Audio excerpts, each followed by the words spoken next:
Piece radio അന്നൂർ ഖുർആൻ learning programme. അസ്സലാമു അലൈക്കും വറഹ്മത്തുള്ളാഹി വബറകാതുഹു. അൽഹംദുലില്ലാഹി റബ്ബിൽ ആലമീൻ വബിഹി നസ്തഈൻ വസ്സലാത്തു വസ്സലാമു അലാ റസൂലിഹിൽ അമീൻ വഅലാ ആലിഹി വസഹ്ബിഹി അജ്മഈൻ വബഅദ്. സഹോദരന്മാരെ, സഹോദരികളെ, അന്നൂർ തഫ്സീർ ക്ലാസ്സുകളിൽ ഇനി നമ്മുടെ പഠനം നോമ്പുമായി ബന്ധപ്പെട്ട വിഷയങ്ങൾ പ്രതിപാദ്യമായ സൂക്തങ്ങളാണ്.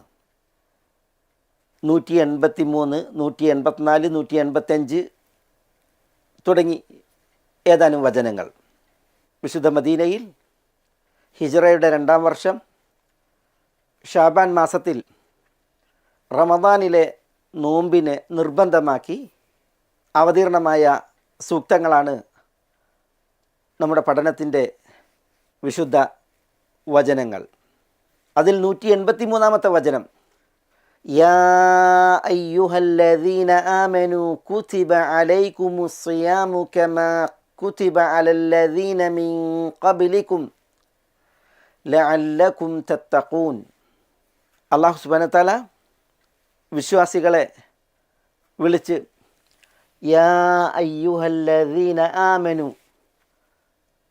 എന്ന് വിളിച്ച് കുതിബ അലൈക്കും, നിങ്ങൾക്ക് നിർബന്ധമാക്കപ്പെട്ടിരിക്കുന്നു, അസിയാമു, സിയാമിനെ, സിയാം എന്നാൽ വ്രതാനുഷ്ഠാനം, നോമ്പ്, കമ കുതിബ നിർബന്ധമാക്കപ്പെട്ടത് പോലെ, അലല്ലദീന മിൻ ഖബ്ലികും നിങ്ങളുടെ മുമ്പുള്ളവരുടെ മേൽ, ലഅല്ലകും തത്തഖൂൻ നിങ്ങൾ തഖ്വയുള്ളവരാകുന്നതിന് വേണ്ടി. ഇതാണ് ആയത്തിൻ്റെ മൊത്തത്തിലുള്ള അർത്ഥം. അതിൻ്റെ പ്രയോഗങ്ങൾ ഓരോന്നും നമുക്ക് പഠിക്കേണ്ടതുണ്ട്. ഒപ്പം അതിലുള്ള വിഷയങ്ങളും വിധികളും ചരിത്രങ്ങളുമൊക്കെ. നോമ്പ് നിർബന്ധമാക്കിയുള്ള ആയത്താണ്. റമദാൻ മാസത്തിലെ നോമ്പ്. അതിനു മുമ്പേ നോമ്പ് നിർബന്ധമാക്കപ്പെട്ടിരുന്നു വിശ്വാസികളുടെ വിഷയത്തിൽ. പക്ഷെ അത് റമദാനിലെ നോമ്പ് ആയിരുന്നില്ല എന്ന് മാത്രം. മുആദ് ഇബ്നു ജബൽ റളിയല്ലാഹു തആല അൻഹു പറഞ്ഞ ഒരു വിഷയമുണ്ട്. അതിപ്രകാരം ചരിത്രത്തിൽ നമുക്ക് വായിക്കാം. ഉഹൈല സിയാമു സലാസത അഹ്വാലിൻ എന്നാണ്. വ്രതാനുഷ്ഠാനം അതിന് 3 അവസ്ഥാമാറ്റങ്ങൾ ഉണ്ടായിട്ടുണ്ട്. 3 അവസ്ഥാമാറ്റങ്ങൾക്ക് വ്രതാനുഷ്ഠാനം വിധേയമായിട്ടുണ്ട്. ഇതാണ് മുആദ് റളിയല്ലാഹു അൻഹു പറയുന്നത്. എന്നിട്ട് കാന റസൂലുള്ളാഹി സ്വല്ലല്ലാഹു അലൈഹി വസല്ലം യസൂമു സലാസത അയ്യാമിൻ മിൻ കുല്ലി ഷഹ്ർ വയസൂമു യൗമ ആശൂറ. റസൂലുള്ളാഹി സ്വല്ലല്ലാഹു അലൈഹി വസല്ലം എല്ലാ മാസത്തിലും 3 നോമ്പെടുക്കുമായിരുന്നു. ആശൂറ ദിനവും നോമ്പെടുക്കുമായിരുന്നു. ചില റിപ്പോർട്ടുകളിൽ നബി സല്ലല്ലാഹു അലൈഹി വസല്ലം തങ്ങൾ മദീനയിലേക്ക് ഹിജറ വന്നപ്പോൾ, ലമ്മ ഖദിമ റസൂലുള്ളാഹി സ്വല്ലല്ലാഹു അലൈഹി വസല്ലം അൽ മദീനത അമറഹും ബിസിയാമി സലാസത്തി അയ്യാം, സഹാബികളോട് 3 ദിനം നോമ്പെടുക്കാൻ കൽപ്പിച്ചു. മാസത്തിൽ 3 ദിവസത്തെ നോമ്പ്. ഇതേപോലെ ആശൂറ നോമ്പെടുക്കാൻ കൽപ്പിച്ചത് വേറെയും നിവേദനത്തിൽ വന്നിട്ടുണ്ട്. അപ്പോൾ ആദ്യം നിർബന്ധമാക്കപ്പെട്ടത് എല്ലാ മാസത്തിലെയും 3 ദിവസത്തെ നോമ്പ്, പിന്നെ ആശൂറ നോമ്പ്, ഇവകളായിരുന്നു. മുആദ് റളിയല്ലാഹു അൻഹു പറയുകയാണ്, സുമ്മ ഉൻസില റമദാനു, പിന്നെയാണ് റമദാൻ നോമ്പ് ആ വിഷയത്തിൽ വചനം, വിധി അവതരിപ്പിക്കപ്പെട്ടത്. ഫഅൻസലല്ലാഹു തആല, ആ വിഷയത്തിൽ അല്ലാഹു സുബ്ഹാനഹു വ തആല അവതരിപ്പിച്ചു നമ്മുടെ ഈ ആയത്ത്, യാ അയ്യുഹല്ലദീന ആമനു കുതിബ അലൈക്കുമുസ്സിയാം എന്ന് തുടങ്ങിയുള്ള നമ്മുടെ പഠന വിഷയമായി ഈ സൂക്തം അവതരിപ്പിച്ചു. മുആദ് റളിയല്ലാഹു അൻഹു പറയുകയാണ്, അന്ന് ആളുകൾ നോമ്പ് പതിവാക്കിയവരോ ശീലിച്ചവരോ ആയിരുന്നില്ല. വകാനു ഖൗമൻ ലം യതഅവ്വദു അസിയാം, 3 നോമ്പ്, പിന്നെ ആശൂറ വർഷത്തിലൊരു നോമ്പ്, നോമ്പ് ശീലിച്ചിരുന്നില്ല. വകാന സിയാമു അലൈഹിം ഷദീദൻ, അതുകൊണ്ട് തന്നെ പ്രഭാതോദയം മുതൽ സൂര്യാസ്തമയം വരെ ഈ വ്രതം അനുഷ്ഠിക്കുക എന്നുള്ളത് അവർക്ക് അതൊരു ശദീദായി കഠിനമായി അനുഭവപ്പെട്ടു. അതുകൊണ്ട് തന്നെ നോമ്പിനെ അള്ളാഹു സുബ്ഹാനഹു വ തആല നിയമമാക്കിയപ്പോൾ, നമ്മുടെ ഈ സൂക്തം അവതരിപ്പിച്ചപ്പോൾ സ്വാതന്ത്ര്യം ഉണ്ടായിരുന്നു. ഫകാന മൻ ഷാ അൻ യസൂം സാം വമൻ ഷാ അൻ യുഫ്തിർ വയുത്ഇമ കുല്ല യൗമിൻ മിസ്കീനൻ അജ്സഹു ദാലിക് എന്നാണ്. നോമ്പെടുക്കാനും നോമ്പെടുക്കാതിരിക്കാനും സ്വാതന്ത്ര്യം ഉണ്ടായിരുന്നു. നോമ്പെടുക്കാത്തവർ ഒരു നോമ്പിന് പകരം ഒരു അഗതിക്ക് അന്നം നൽകിയാൽ, ഒരു മിസ്കീൻ്റെ ഭക്ഷണം ഫിദിയ നൽകിയാൽ അത് മതിയാകുമായിരുന്നു. ഇങ്ങനെയാണ് ആദ്യം നോമ്പിനെ നിയമമാക്കിയത്. ഈ രീതിയിലാണ് അതിനെ നിർബന്ധമാക്കിയത്. പിന്നെയാണ് അല്ലാഹു സുബ്ഹാനഹു വ തആല ഇനി നമുക്ക് പഠിക്കാനുള്ള 185 വചനം, ഷഹ്റു റമദാന അല്ലദീ ഉൻസില ഫീഹിൽ ഖുർആനു ഹുദൻ ലിന്നാസി വബയ്യിനാതിൻ മിനൽ ഹുദാ വൽ ഫുർഖാൻ ഫമൻ ഷഹിദ മിൻകുമുശ് ശഹ്റ ഫല്യസും എന്ന ആയത്തിറക്കിയത്. അതോടുകൂടി റമദാനിൽ മാസപ്പിറവി ദൃശ്യമായാൽ നോമ്പെടുക്കൽ നിർബന്ധം എന്നുള്ള വിധി വന്നു.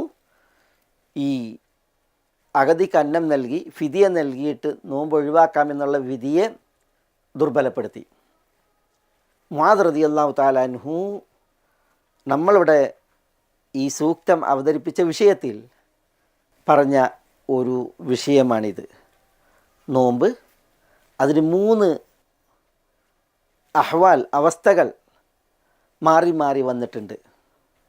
ഒന്ന്, ആദ്യം നിർബന്ധമായ 3 നോമ്പുകളും പിന്നെ ആശൂറയും. അതിന് ശേഷമാണ് റമദാനിലെ നോമ്പ് നിർബന്ധമാക്കി ആയത്തിറക്കിയത്. പക്ഷേ തുടക്കത്തിൽ നോമ്പെടുക്കാനും നോമ്പെടുക്കാതിരിക്കാനും സ്വാതന്ത്ര്യമുണ്ടായിരുന്നു. നോമ്പെടുക്കാത്തവർ ഒരു നോമ്പിന് പകരം ഒരു അഗതിക്ക് അന്നം നൽകിയാൽ പ്രായശ്ചിത്തമായി അത് മതിയാകുന്ന അവസ്ഥയിലായിരുന്നു അത് നിർബന്ധമാക്കിയത്. മൂന്നാമത്തേത്, ഈ സ്വാതന്ത്ര്യം, തെരഞ്ഞെടുപ്പ് സ്വാതന്ത്ര്യം, അതിനെ ദുർബലപ്പെടുത്തി റമദാനിൽ നോമ്പെടുക്കൽ നിർബന്ധം എന്ന വിധിയിൽ വചനമിറക്കി. അപ്പോൾ നമ്മുടെ ആയത്ത് പഠിക്കുമ്പോൾ ഈ ആയത്ത് ഇറങ്ങിയ സന്ദർഭവും ഈ ഒരു വിഷയവും തുടക്കത്തിൽ അറിയൽ അനിവാര്യമാണ്. വിശുദ്ധ മദീനയിൽ തിരുനബി സല്ലല്ലാഹു അലൈഹി വസല്ലം തങ്ങളുടെ ഹിജറക്കുപ്പുറം, ഹിജറയുടെ 2-ാം വർഷം ഷഅബാനിലാണ് ഈ വചനം ഇറങ്ങുന്നത്. അതിനു മുമ്പ് നോമ്പ് നിർബന്ധമായി ഉണ്ടായിരുന്നു. പക്ഷേ അത് റമദാനിലെ നോമ്പായിരുന്നില്ല. നമ്മുടെ ഈ വചനം അവതരിക്കുന്നതോടുകൂടിയാണ് റമദാൻ മാസത്തിലെ നോമ്പ് നിയമമാക്കപ്പെടുന്നത്, അത് നിർബന്ധമാക്കപ്പെടുന്നത്. ഇതാണ് അവിടെ നമുക്ക് മനസ്സിലാക്കുവാനുള്ളത്. ഇനി നമുക്ക് നമ്മുടെ വചനത്തിലേക്ക് വന്നാൽ, യാ അയ്യുഹല്ലദീന ആമനു കുതിബ അലൈക്കുമുസ് സിയാം എന്ന് തുടങ്ങിയാണ് നമ്മുടെ സൂക്തം. ഇതിന് തൊട്ടു മുമ്പ് പറഞ്ഞ വിഷയം നമ്മൾ പഠിച്ചുപോയി, വസിയ്യത്തുമായി ബന്ധപ്പെട്ട വിഷയമാണ്. അതിനു മുമ്പ് പറഞ്ഞ വിഷയം ഖിസാസുമായി ബന്ധപ്പെട്ട വിഷയമാണ്. യാ അയ്യുഹല്ലദീന ആമനു കുതിബ അലൈക്കുമുൽ ഖിസാസ്. ഖിസാസ് ഒരു കടുത്ത വിധിയാണ്. കാരണം അത് ജീവഹാനിയുമായി ബന്ധപ്പെട്ടുള്ള മസാലയാണ്. ആ വിധിയെ തുടർന്നാണ് സ്വത്ത് വ്യയം ചെയ്യുന്നതുമായി ബന്ധപ്പെട്ട്, ദാനം ചെയ്യുന്നതുമായി ബന്ധപ്പെട്ട്, വസിയ്യത്ത് ചെയ്യുന്നതുമായി ബന്ധപ്പെട്ടുള്ള വിധി വന്നത്. വസിയ്യത്തിൻ്റെ വിഷയം അതും ഖിസാസ് പോലെയല്ലെങ്കിലും അല്പം ശ്രമകരമായ ഒരു വിധിയാണ്, കൽപ്പനയാണ്. അപ്പോൾ ഏറ്റവും ക്ലേശകരമായത് ഖിസാസ്, അതിനെ തുടർന്ന് ക്ലേശകരമായത് വസിയ്യത്ത്. ഇനി വ്രതാനുഷ്ഠാനവും ക്ലേശകരാണ്. ശാരീരികമായി ക്ഷീണവും ദാഹവും വിശപ്പും അതേപോലെ വികാര നിയന്ത്രണവും ഒക്കെയായി ശ്രമകരമാണ് സിയാം. അപ്പോൾ സൂറത്തുൽ ബഖറയിൽ ഇങ്ങനെയുള്ള ശാരീരികമായി ഏൽക്കാനും പ്രാവർത്തികമാക്കാനും ശ്രമകരമായ വിഷയങ്ങളെയാണ് ഈ ഒരു തുടർച്ചയിൽ അല്ലാഹു സുബ്ഹാനഹു വ തആല കൊണ്ടുവന്നത്. അതിൽ മൂന്നാമത്തെ വിഷയമാണ് വ്രതാനുഷ്ഠാനം. നമുക്ക് ഈ സൂറയിൽ ഈമാൻ നമ്മൾ പഠിച്ചുപോയി, അതേപോലെ നിസ്കാരം പഠിച്ചുപോയി, സക്കാത്ത് നമ്മൾ പഠിച്ചുപോയി. അതൊക്കെ നമ്മുടെ ഈ സൂറത്തുൽ ബഖറയിലെ പഠനത്തിൽ വന്ന വിഷയമാണ്. ഇസ്ലാം കാര്യങ്ങളിൽ നാലാമത്തേത് സിയാമാണ്. സൂറത്തുൽ ബഖറയിൽ ഇവിടെ ഇനി സിയാമിനെ അല്ലാഹു സുബ്ഹാനഹു വ തആല വിശദീകരിക്കുന്നു. ഇത് കഴിഞ്ഞാൽ ഇനി അഞ്ചാമത്തെ ഇസ്ലാമിൻ്റെ സ്തംഭമായ ഹജ്ജ് അത് നമുക്ക് വഴിയെ വരാനിരിക്കുന്നു. ഈ സൂക്തം അവതരിപ്പിച്ചതിൻ്റെ പ്രത്യേകതകൾ ഇതുപോലെ പലത് പണ്ഡിതന്മാർ ഉണർത്തിയിട്ടുണ്ട്. സൂക്തം ആരംഭിക്കുന്നത് യാ അയ്യുഹല്ലദീന ആമനു എന്ന വിളിയിലാണ്. നമ്മൾ പറഞ്ഞു വിശുദ്ധ ഖുർആനിൽ 89 തവണ അല്ലാഹു സുബ്ഹാനഹു വ തആല ഈ ഒരു വിളി നടത്തിയിട്ടുണ്ട്. അന്നിദാ ഉൽ മുഹബ്ബബ് എന്നാണ് ഇതിനെ ചില പ്രാമാണികർ വിശേഷിപ്പിച്ചത്.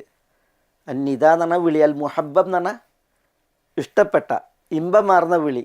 അതാണ് ഇവിടെ ഈ വിളി. അത് സൂറത്തുൽ ബഖറയിൽ 11 തവണ വന്നു. നമ്മൾ 4 തവണ ഈ വിളി പഠിച്ചുപോയി. ഇത് 5-ാം തവണയാണ് അള്ളാഹുവിൽ നിന്ന് വന്നത് സൂറത്തുൽ ബഖറയിൽ നമ്മൾ പഠിക്കുന്നത്. നമ്മൾ പറഞ്ഞിട്ടുണ്ട് യാ അയ്യുഹല്ലദീന ആമനു എന്ന വിളി വന്നാൽ ആ വിളിക്ക് കാതോർക്കാൻ പറഞ്ഞ്, സാഗൂതം കേൾക്കാൻ പറഞ്ഞ്. ആരാ പറഞ്ഞത്? അബ്ദുല്ലാ ഇബ്നു മസ്ഊദ് റളിയല്ലാഹു തആല അൻഹു. എന്തേ അദ്ദേഹം യാ അയ്യുഹല്ലദീന ആമനു എന്ന വിളി കേട്ടാൽ കാതു കൊടുക്കാൻ പറഞ്ഞത്? ആ വിളിക്കപ്പുറം ഒന്നുകിൽ ഒരു ഖൈറാണ്, ആ ഖൈറ് കൽപ്പിക്കപ്പെടും വിധം വരിക, അല്ലെങ്കിൽ ഒരു ഷർറ് അതിനെ തൊട്ട് വിലക്കാൻ വേണ്ടിയാണ് അല്ലാഹു സുബ്ഹാനഹു വ തആല വിളിക്കുന്നത്. യാ അയ്യുഹല്ലദീന ആമനു എന്ന് അള്ളാഹ് വിളിച്ചാൽ ഒന്നുകിൽ തുടർന്നൊരു ഖൈറിനെ കുറിച്ചുള്ള കൽപ്പനയാണ്, അല്ലെങ്കിൽ ഒരു ഷർറ് വിരോധിച്ചുകൊണ്ടുള്ള വിളിയാണ്. അതുകൊണ്ട് ആ വിളി കേട്ടാൽ നിങ്ങൾ അതിന് കാതു കൊടുക്കണേ എന്നാണ് ഇവിടെ ഇബ്നു മസ്ഊദ് റളിയല്ലാഹു അൻഹു പറഞ്ഞതായിട്ട് നമ്മൾ പഠിച്ചു പോയ വിഷയമാണത് ഉദ്ധരിക്കപ്പെടുന്നത്. അതുകൊണ്ട് നമുക്കും അള്ളാഹുവിൻ്റെ ഈ വിളിക്ക് കാതോർക്കാം. എന്നിട്ട് എന്താണ് അല്ലാഹു സുബ്ഹാനഹു വ തആല കൽപ്പിച്ചത്, ആ മഹൽ വിഷയം നമുക്ക് സൂക്ഷ്മമായി പഠിക്കുകയും ചെയ്യാം. അള്ളാഹു നമ്മളെ വിളിക്കുമ്പോൾ നമ്മൾ തത്രപ്പെടുക, താല്പര്യപ്പെടുക, ആ വിളിക്ക് കാതോർത്ത് എന്താണ് അള്ളാഹു നമ്മളോട് പറയുന്നത്, നമ്മെ പഠിപ്പിക്കുന്നത്, അതിൽ സ്വാധീനിക്കപ്പെടുന്നവരാകാൻ. ഈയിടെ ഇമാം ഇബ്നുൽ ജൗസിയുടെ ചരിത്രം വായിച്ചപ്പോൾ ഇബ്നുൽ ജൗസി ദുഹറോടടുത്ത സമയം നടന്നു പോകുമ്പോൾ ഒരു വൃദ്ധ വുദു ചെയ്യുന്നത് കാണുകയുണ്ടായി എന്നാണ്. അപ്പോൾ ഇബ്നുൽ ജൗസി ചോദിച്ചു, എന്നാണ് ബാങ്ക് വിളിച്ചോ എന്ന് അവരോട്. അപ്പോൾ ആ വൃദ്ധ പറഞ്ഞു എന്നാണ്, അദ്ദേഹം വിളിക്കുന്നതിന് മുമ്പ് അദ്ദേഹത്തിൻ്റെ അടുത്തേക്ക് ചെല്ലാൻ ഞാൻ സാഹസപ്പെടുകയാണ് എന്ന്. അദ്ദേഹം വിളിക്കുന്നതിന് മുമ്പ് എന്ന് പറഞ്ഞാൽ അള്ളാഹു വിളിക്കുന്നതിന് മുമ്പ് അള്ളാഹിൻ്റെ അടുക്കലേക്ക് ഞാൻ വേഗത്തിൽ ചെല്ലുകയാണ് എന്നാണ് ആ വൃദ്ധ സ്ത്രീ പറഞ്ഞത്. ബാങ്ക് വിളിയിലൂടെ വിളി കേട്ട് പിന്നെ ഒന്നു ചെയ്ത് പിന്നെ ചെല്ലുന്നതിന് പകരം കാലേ കുട്ടി ഞാൻ അതിനൊരുങ്ങി ചെല്ലുകയാണ് എന്നതിൻ്റെ അർത്ഥം. അപ്പോൾ ഇബ്നുൽ ജൗസി റഹ്മത്തുള്ളാഹി അലൈഹി പറഞ്ഞു എന്നാണ്, ഞാൻ എത്ര മോശക്കാരനായ ഒരു മനുഷ്യനായി പോയി ഈ വൃദ്ധയുടെ ആ പ്രതികരണത്തിന് മുന്നിൽ എന്നാണ്. അദ്ദേഹം ആത്മവിചാരണ നടത്തുകയാണ്. കാരണം ഈ ഒരു ആലോചനയും ചിന്തയും ഇബ്നുൽ ജൗസിയെ സംബന്ധിച്ചിടത്തോളം അദ്ദേഹം എത്ര മഹാനായ പണ്ഡിതനാണ്, അദ്ദേഹത്തിൽ ഉണ്ടായിട്ടില്ല എന്നുള്ളതാണ്. ഏതായാലും നമുക്ക് ഇവിടെ അല്ലാഹു സുബ്ഹാനഹു വ തആല യാ അയ്യുഹല്ലദീന ആമനു എന്ന വിളിച്ച് എന്താണ് നമ്മളോട് അറിയിക്കുന്നത്, പറയുന്നത് എന്നത് പഠിക്കാൻ കേൾക്കാൻ നമുക്കും സാഹസപ്പെടാം എന്നാണ് പഠിതാക്കളോട് ഇവിടെ എനിക്ക് ഉണർത്തുവാനുള്ളത്. യാ അയ്യുഹല്ലദീന ആമനു എന്ന് വിശ്വാസികളെ വിളിച്ചുകൊണ്ട് അല്ലാഹു സുബ്ഹാനഹു വതആല കുതിബ അലൈക്കുമുസ്സിയാം എന്നാണ് അറിയിക്കുന്നത്. അപ്പോൾ ഇവിടെ വിളിക്കപ്പുറം ഒരു ഖൈർ, ആ ഖൈറിനെ കൽപ്പിച്ചുകൊണ്ടുള്ള വിളിയാണ്. കുതിബ, നമുക്ക് ഇത് വന്നു, കുതിബ അലൈക്കുമുൽ ഖിസാസ്, കുതിബ അലൈക്കും ഇദാ ഹദറ അഹദകുമുൽ മൗത്ത്. ഇവിടെ കുതിബ അലൈക്കുമുസ്സിയാം നമ്മൾ പറഞ്ഞിട്ടുണ്ട്. ഈ കുതിബ എന്നത് ഫുരിദ എന്ന അർത്ഥത്തിലാണ്. ഫുരിദ എന്ന അർത്ഥത്തിലാണ്, നിർബന്ധമാക്കപ്പെട്ടു. പല അർത്ഥങ്ങളിൽ പ്രയോഗിച്ചിട്ടുള്ളൊരു പദമാണ് കുതിബ. വിധിച്ചു, ഖദ. അതേപോലെ കതബല്ലാഹു ലഅഗ്ലിബന്ന അന വറുസുലി, അള്ളാഹു വിധിച്ചു ഞാനും എൻ്റെ റസൂലുമാരും അതിജയിക്കുക തന്നെ ചെയ്യുമെന്ന കാര്യം. ലൻ യുസീബന ഇല്ലാ മാ കതബല്ലാഹു ലന, അള്ളാഹു ഞങ്ങൾക്ക് അനുകൂലമായി വിധിച്ചതെന്തോ അതാണ് ഞങ്ങൾക്ക് ഏൽക്കുക എന്ന് പറഞ്ഞില്ലേ, അത് മാത്രമേ ഏൽക്കൂ എന്നർത്ഥത്തിൽ. അവിടെ കതബ വിധിച്ചു എന്നർത്ഥത്തിൽ ഖദ. അതേപോലെ ഉദ്ഖുലുൽ അർദൽ മുഖദ്ദസത്തല്ലതി കതബല്ലാഹു ലക്കും, അവിടെ ജഅല നിശ്ചയിച്ചു, അല്ലാഹു സുബ്ഹാനഹു വതആല നിശ്ചയിച്ച വിശുദ്ധ ഭൂമിയിലേക്ക് നിങ്ങൾ പ്രവേശിക്കൂ എന്ന അർത്ഥത്തിൽ ജഅല. കതബ ഫീ ഖുലൂബിഹിമുൽ ഈമാൻ, അവരുടെ ഹൃദയങ്ങൾ അല്ലാഹു ഈമാനിനെ നിശ്ചയിച്ചു. ഇതേപോലെ കൽപ്പിച്ചു, കതബ്ന അലൈഹിം ഫീഹ അന്നൻ നഫ്സ ബിൻ നഫ്സ്, തൗറാത്തിൽ നാം കൽപ്പിച്ചു എന്ന അർത്ഥത്തിൽ അമറ. ഇങ്ങനെ പല അർത്ഥങ്ങളിൽ പ്രയോഗിക്കപ്പെട്ട ഒരു പദമാണ് ഈ കതബ കുതിബ എന്നുള്ളത്. ഇവിടെ ഫുരിദ എന്ന അർത്ഥത്തിൽ, നിർബന്ധമാക്കപ്പെട്ടു എന്ന അർത്ഥത്തിൽ നമുക്കത് ഈ കഴിഞ്ഞ രണ്ട് വിഷയങ്ങൾ ഖിസാസിൻ്റെയും അതേപോലെ തന്നെ വസിയത്തിൻ്റെയും വിഷയത്തിൽ വന്ന പ്രയോഗമാണ്. അപ്പോൾ കുതിബ എന്ന് പറഞ്ഞാൽ ഫുരിദ, ഫർദാക്കപ്പെട്ടു, അലൈക്കും നിങ്ങളുടെ മേൽ. എന്തിനാണ് ഫർദാക്കപ്പെട്ടത്? അസിയാം, സിയാമിനെയാണ്. ഇവിടെ പിന്നെ ഒരു വിഷയം, ഖിസാസിനെ കുറിച്ച് പറഞ്ഞപ്പോൾ കുതിബ നിർബന്ധമാക്കപ്പെട്ടു, കതബ എന്നല്ല, നിർബന്ധമാക്കിയതല്ല, നിർബന്ധമാക്കപ്പെട്ടു. കതബ എന്ന് പറഞ്ഞെങ്കിൽ അത് പിന്നെ മാറൂഫായ ക്രിയയാണ്. കുതിബ എന്ന് പറഞ്ഞാൽ മജ്ഹൂൽ, കർത്താവ് പിന്നെ പറയപ്പെടാത്ത ക്രിയയാണ് കുതിബ.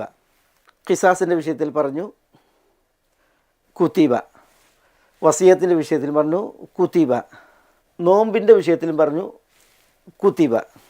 നമ്മൾ പറഞ്ഞിട്ടുണ്ട് ആരാണ് നിർബന്ധമാക്കിയത്? നിർബന്ധമാക്കപ്പെട്ടു എന്നാണല്ലോ. ആരാണ് നിർബന്ധമാക്കിയത്? നിർബന്ധമാക്കിയ ആൾ അറിയപ്പെട്ട ആളാണ്, അത് അല്ലാഹു സുബ്ഹാനഹു വതആലയാണ്. അതുകൊണ്ടാണ് ഫായിൽ കളയപ്പെട്ടത്, പകരം നായിബ് ഫായിൽ പറയപ്പെട്ടത്. കതബല്ലാഹു എന്ന് പറയാതെ കുതിബ എന്ന് പറഞ്ഞത്. ആരാണ് നിയാമകൻ, നിർബന്ധമാക്കിയവൻ? അത് അല്ലാഹു ആണ്, അറിയപ്പെട്ടതാണ്. അതുകൊണ്ട് തന്നെ കുതിബ എന്ന് പറഞ്ഞു. ഇവിടെ മറ്റൊരു വിഷയം, എന്തുകൊണ്ടാണ് വിശുദ്ധ ഖുർആനിൽ ചിലയിടങ്ങളിൽ കതബ, ചിലയിടങ്ങളിൽ കുതിബ ഇങ്ങനെ പ്രയോഗിക്കപ്പെട്ടിട്ടുണ്ട്? ഇപ്പോൾ ഞാൻ നേരത്തെ ഓതി, ഖുൽ ലൻ യുസീബനാ ഇല്ലാ മാ കതബല്ലാഹു ലന, കതബ അല്ലാഹു എന്നാ പറഞ്ഞത്. അള്ളാഹു ഞങ്ങൾക്ക് അനുകൂലമായി വിധിച്ചു, കതബ. അതേപോലെ ഉദ്ഖുലുൽ അർദൽ മുഖദ്ദസത്തല്ലതി കതബല്ലാഹു ലക്കും, അള്ളാഹു നിങ്ങൾക്ക് നിശ്ചയിച്ച, കതബ അവിടെ കതബ പ്രയോഗിച്ച്. അതേപോലെ കതബ റബ്ബുക്കും അലാ നഫ്സിഹി റഹ്മ, അള്ളാഹു തന്നിൽ നിശ്ചയിച്ചു റഹ്മത്തിനെ, കതബ റബ്ബുക്കും അവിടെ കതബ. അതുപോലെ കതബല്ലാഹു ലഅഗ്ലിബന്ന അന വറുസുലി, വേറെ ഇങ്ങനെയൊക്കെ ആയത്തുകൾ കാണാം. അള്ളാഹു വിധിച്ചു ഞാനും എൻ്റെ റസൂലുമാരും അതിജയിക്കുക തന്നെ ചെയ്യും. ഇങ്ങനെ വേറെ ഈ വചനങ്ങൾ ഉലായിക കതബ ഫി ഖുലൂബിഹിം അൽ ഈമാൻ, അള്ളാഹു അവരുടെ കൽബുകളിൽ ഈമാനിനെ നിശ്ചയിച്ചു. കതബ അവിടെയൊക്കെ അള്ളാഹു എന്ന കർത്താവ് ഫാഇൽ പറയപ്പെട്ടു. എന്നാൽ ചില വചനങ്ങളിൽ ഇതുപോലെ കുതിബ, കർത്താവായ അള്ളാഹു സുബ്ഹാനഹു വ തആല പറയപ്പെടാതെ പ്രയോഗിക്കപ്പെട്ടു കുതിബ. അത് നമുക്കിപ്പോൾ 3 വചനങ്ങളിൽ ഇതിൽ തന്നെ വന്നു. കുതിബ അലൈക്കുമുൽ ഖിസാസ്, കുതിബ അലൈക്കും ഇദാ ഹദറ അഹദകുമുൽ മൗത്ത് ഇൻ തറക ഖൈറനിൽ വസിയ്യ. അവിടെ കുതിബ, ഇവിടെ യാ അയ്യുഹല്ലദീന ആമനു കുതിബ അലൈക്കും, ഇവിടെയും കുതിബ. അതെന്തുകൊണ്ട്? ചില മുഫസ്സിറുകൾ, ഇപ്പോൾ ഈ അബു ഹയ്യാൻ അദ്ദേഹത്തിൻ്റെ അൽ ബഹ്റുൽ മുഹീത്ത് എന്ന തഫ്സീറിലൊക്കെ അതിൻ്റെ ഒരു പൊരുൾ ഉണർത്തിയിട്ടുണ്ട്. വിധിവിലക്കുകൾ ബാധകമായ ദാസനെ സംബന്ധിച്ചിടത്തോളം ക്ലേശകരമായ വിധികളാണ് ഖിസാസ്, അതേപോലെ തന്നെ വസിയ്യത്ത്, അതേപോലെ തന്നെ വ്രതാനുഷ്ഠാനമൊക്കെ അല്പം ശ്രമകരവും ശരീരത്തിന് ക്ലേശകരവുമാണ് ഇത്തരം വിധികൾ. അതുകൊണ്ട് തന്നെ അള്ളാഹുവാണ് ഖിസാസും വസിയ്യത്തും സിയാമുമൊക്കെ വിധിച്ചതെങ്കിലും നേരിട്ട് അള്ളാഹുവിലേക്ക് അതിനെ ചേർക്കുക എന്നുള്ളത് വിശുദ്ധ ഖുർആൻ്റെ ഒരു ശൈലിയല്ല. അത് അള്ളാഹുവിനോടുള്ള ഒരു ആദര സൂചകമായിട്ടുള്ള ഒരു പെരുമാറ്റത്തെയാണ് പഠിപ്പിക്കുന്നത്. ഇപ്പോൾ ഇബ്രാഹിം അലൈഹി സ്വലാത്തു വസ്സലാമയുടെ ഒരു പ്രയോഗം ഉണ്ടല്ലോ സൂറത്തു ഷുആറയിൽ, അല്ലദീ ഖലഖനി ഫഹുവ യഹ്ദീൻ, അള്ളാഹു എന്നെ സൃഷ്ടിച്ചു, അവനെനിക്ക് വഴിയും മാർഗവും കാണിക്കുന്നു. വല്ലദീ ഹുവ യുത്ഇമുനി വയസ്ഖീൻ, അവൻ എന്നെ ഭക്ഷിപ്പിക്കുന്നു, എന്നെ കുടിപ്പിക്കുന്നു. അതൊക്കെ അള്ളാഹുവിലേക്ക് ചേർത്താണ് പറഞ്ഞത്. പിന്നെ വ ഇദാ മരിത്തു ഫഹുവ യശ്ഫീൻ, ഞാൻ രോഗിയായാൽ അവൻ എനിക്ക് ശിഫ തരുന്നു. ഞാൻ രോഗിയായാൽ അള്ളാഹുവാണ് രോഗം തരുന്നത്. ഭക്ഷിപ്പിക്കുന്നു, കുടിപ്പിക്കുന്നു, ജനിപ്പിക്കുന്നു, മാർഗം കാണിക്കുന്നു, ഒക്കെ അള്ളാഹുവിലേക്ക് ചേർത്ത് പറഞ്ഞു. ഫഹുവ യശ്ഫീൻ, ഷിഫിയാക്കുന്നതും അള്ളാഹുവിലേക്ക് ചേർത്ത് പറഞ്ഞു. പക്ഷേ അവൻ രോഗിയാക്കിയാൽ എന്ന് പറഞ്ഞില്ല. പിന്നെ വൈദാ മരിത്തു, ഞാൻ രോഗിയായാൽ എന്ന് പറഞ്ഞത്.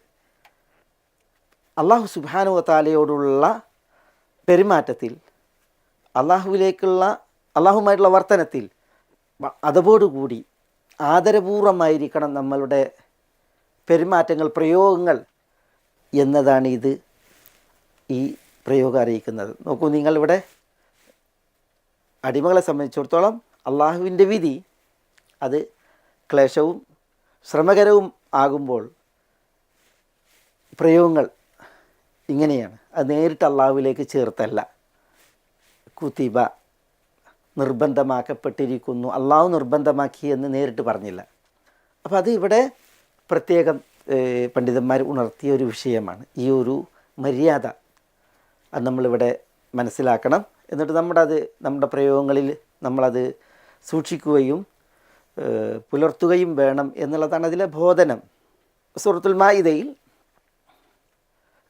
وكتبنا عليهم فيها أن النفس بالنفس والعين بالعين والأنف بالأنف والأذن بالأذن والسن بالسن والجروح قصاص എന്ന് പറഞ്ഞ ആയത്തിൽ ഇതിൽ നിന്ന് വ്യത്യസ്തമായിട്ട് വകതബിന അലൈഹിം, അവരുടെ മേൽ ഞാൻ വിധിച്ചു അല്ലെങ്കിൽ ഞാൻ അവരോട് കൽപ്പിച്ചു എന്ന അർത്ഥത്തിൽ കതബിനെ പ്രയോഗിച്ചിട്ട് അത് അള്ളാഹുവിലേക്ക് നേരിട്ട് ചേർത്താണ്. കാരണം അവിടെ ആ വിഭാഗം ആളുകളോട് ഖിസാസിൻ്റെ കൽപ്പന അള്ളാഹു സുബ്ഹാനഹു വ തആല പ്രത്യേകം പറഞ്ഞത്, ഒന്ന് തൗറാത്തിൽ കൂട്ടിമാറ്റൽ നടത്തിയ, അതേപോലെ തന്നെ അതിൽ മറച്ചുവെക്കൽ നടത്തിയ ജൂതരുടെ വിഷയത്തിലാണ്.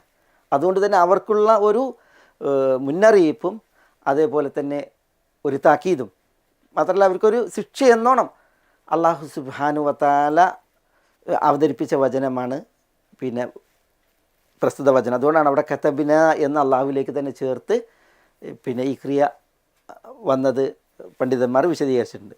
അതൊഴികെയുള്ള വചനങ്ങളിലൊക്കെയും ഇപ്പോൾ നമ്മൾ ഈ പറഞ്ഞതുപോലെ ഒരു ദാസന് ആശ്വാസവും അതേപോലെ തന്നെ എളുപ്പവും സന്തോഷവും ഒക്കെ ഉള്ള വിധിയും തീരുമാനമാണെങ്കിൽ അള്ളാഹു സുബ്ഹാനഹു വ തആല കതബല്ലാഹു കതബ റബ്ബുക്കും ഇങ്ങനെയാണ് പ്രയോഗിച്ചിട്ടുള്ളത്. ദാസന് ഞെരുക്കവും ക്ലേശവും ഒക്കെ തോന്നുന്ന ഒരു വിധിയാണ് വിഷയമാണെങ്കിൽ അവിടെയാണ് ഇതുപോലെ കുത്തിബ എന്നുള്ള പ്രയോഗം വന്നിട്ടുള്ളത് എന്നുള്ളതാണ് ഇവിടെ അതിൽ പണ്ഡിതന്മാർ വിശദീകരിക്കുന്നത്. ഏതായാലും അള്ളാഹു സുബ്ഹാനഹു വ തആല പറയാണ് കുതിബ അലൈക്കും അസ്സിയാം. അതാണ് നമ്മുടെ ഏറ്റവും പ്രധാനപ്പെട്ട വിഷയം. സിയാം എന്നത് സാമ എന്ന ക്രിയയുടെ ക്രിയാധാതുവാണ്. സാമ യസൂമു സിയാം. അസൗം എന്നും ക്രിയാധാതുണ്ട്. അസൗം ഇല്ല സൗം ഫഇന്നഹു ലി. ഹദീസിൽ കാണാം അസൗം. അതേപോലെ തന്നെ വിശുദ്ധ ഖുർആനിൽ തന്നെ കാണാം ഇന്നി നദർതു ലിർറഹ്മാനി സൗമ. പക്ഷെ അവിടെ സൗം എന്നുള്ളത് പിന്നെ ഇവിടെ ഉദ്ദേശിക്കപ്പെട്ട വ്രതാചരണമല്ല, അത് മറിയം അലൈഹി സ്വലാത്തു വസ്സലാമയുടെ മൗനവ്രതാണ്. സാമ എന്ന ക്രിയക്ക് സൗം എന്നും ക്രിയാധാതു വരും, സിയാം എന്നും ക്രിയാധാതു വരും. സിയാം എന്ന് വിശുദ്ധ ഖുർആനിൽ തന്നെ വന്നിട്ടുണ്ട്. ഇപ്പോൾ നമുക്കിനി വരാനുള്ള വചനം ഉഹല്ല ലക്കും ലൈലത്ത സിയാം അസ്സിയാം. അതേപോലെ സുമ്മ അതിമു സിയാമ എന്ന് വന്നു. 3 തവണയും അസ്സിയാം എന്നാണ് പ്രയോഗിച്ചത്. അസൗം എന്നും ക്രിയാധാതുണ്ട്. എന്താണ് സിയാം ഇത് അർത്ഥമാക്കുന്നത്? സിയാം അർത്ഥമാക്കുന്നത് പിന്നെ ഇംസാക്ക് എന്നുള്ളതാണ്. അൽ ഇംസാക്ക്.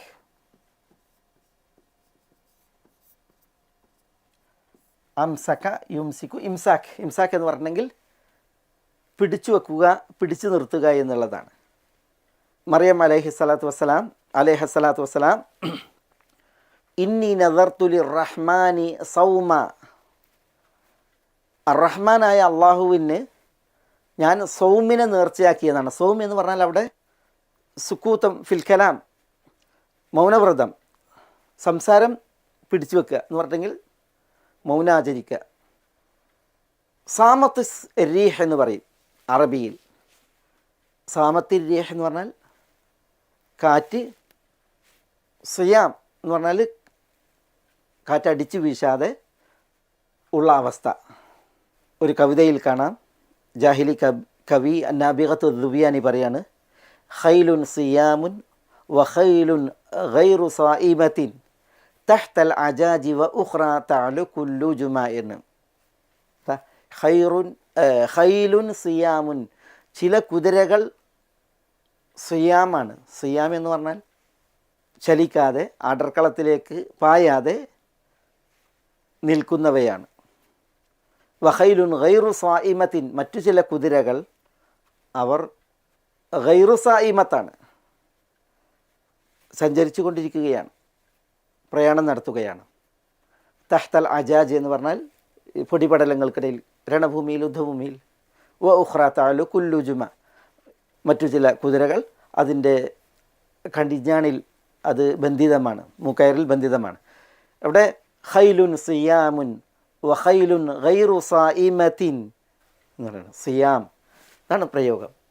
കുതിരകൾ സിയാമാണ് എന്ന് പറഞ്ഞിട്ടുണ്ടെങ്കിൽ അത് ചലിക്കുന്നില്ല, ചലനത്തെ തൊട്ട് തടഞ്ഞു വച്ച അവസ്ഥയിലാണ്, പിടിച്ചു നിർത്തപ്പെട്ട അവസ്ഥയിലാണ് എന്നാണ് പറയുന്നത്. ഭാഷയിൽ ഇത് ധാരാളമായിട്ട് സാമൻ നഹാർ അറബികൾ പറയും. സാമൻ നഹാർ എന്ന് പറഞ്ഞാൽ എന്താ? ഹത്ത ഇദാ സാമൻ നഹാറു വഅതദൽ വമാല ലിശംസി ലുആബുൻ ഫനസൽ. ഒരു കവിതയിൽ കാണാം സാമൻ നഹാർ, പകൽ. സാമ എന്ന് പറഞ്ഞാൽ എന്താ? ചൂട് കഠിനമായിട്ട് ചലനമറ്റ നിലയിൽ ഉണ്ടല്ലോ, ആ ഒരവസ്ഥ സംജാതമായി എന്നുള്ളതാണ്. ഏതായാലും ഈ സിയാം എന്ന് പറഞ്ഞെങ്കിൽ അൽ ഇംസാഖ് എന്നുള്ളതാണ് അതിൻ്റെ പദാർത്ഥം. സാങ്കേതികമായും ഈ ഇംസാക്കിനെയാണ് സിയാം അറിയിക്കുന്നത്. നമ്മൾ സിയാമിൽ എന്ത് ചെയ്യുന്നു? അന്നപാനീയങ്ങൾ അതിൽ നമ്മളെ ശരീരത്തെ നമ്മൾ പിടിച്ചു വെക്കുന്നു. അതേപോലെ തന്നെ ലൈംഗിക വികാരങ്ങളിൽ നിന്ന് നമ്മളെ പിടിച്ചു നിർത്തുന്നു. നമുക്ക് പിന്നെ ഷഹ്വത്ത്, വികാരം, ഇച്ഛ, അത് രണ്ടിനുണ്ട്. ഒന്ന് ഷഹ്വത്തുല്ലിൽ ബത്തിൻ,